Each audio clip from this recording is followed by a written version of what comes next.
Tom Sturridge is back as Dream in the Netflix series adaptation of The Sandman. This first installment is one of 3 for Season 2, so are you ready to spend time with the Endless? As someone who hasn't read the graphic novels, I enjoyed the first season of The Sandman. It did jump around quite a bit, introducing us to so many of the different players within the story, though. For Part 1 of Season 2, we don't jump around nearly as much, or at least we don't jump from character to character, never feeling like we spend any meaningful time with them. Tom Sturridge continues to be the moody and sulky Dream, creating a downtrodden and whisper-like dialogue delivery that mixes his calm demeanor with one that feels somewhat defeated and depressed. I was really gelling with this first portion. While we are taken to different locations, kingdoms, and eras, the story remains focused on Dream and then his quest to right wrongs that he's done. The pacing for the season, it's deliberate and patient, but I hesitate to call it slow because there was a certain urgency that carried through so many of the sequences.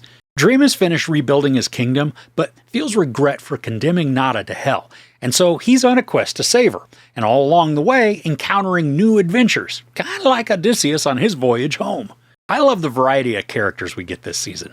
Of course, we have the return of many that we met in Season 1, like Desire, Death, Lucifer Morningstar, Lucien, and Matthew, but we also get introductions to characters that are familiar from other mythologies or stories, but are new to this series. There's Odin, Thor, Loki, Orpheus, Destiny, Puck, Destruction, and Delirium. I mean, those are just a sampling of a few of the new players. And while they may not all feature prominently throughout the entire first part, their inclusion in the story adds dimension to keep the plot complex, but not bogged down or bouncing from character arc to character arc. Some of the episodes, while typically packed with story development and excitement, they can also be loaded down with some unnecessary fluff. I think to an episode where just about everybody and their uncle showed up to Dream's kingdom, and he decides to feed and entertain them. Well, while some scheming and plotting are taking place, we're also treated, or more likely distracted, by this cringy magic show with Cain and Abel. Now, I'm pretty sure the reasoning was to give the duo some screen time and showcase just a little bit of silliness, but it didn't translate well, and it just felt like forced nonsense. For me, the most impactful sequences we get involve the conversations between Dream and his siblings.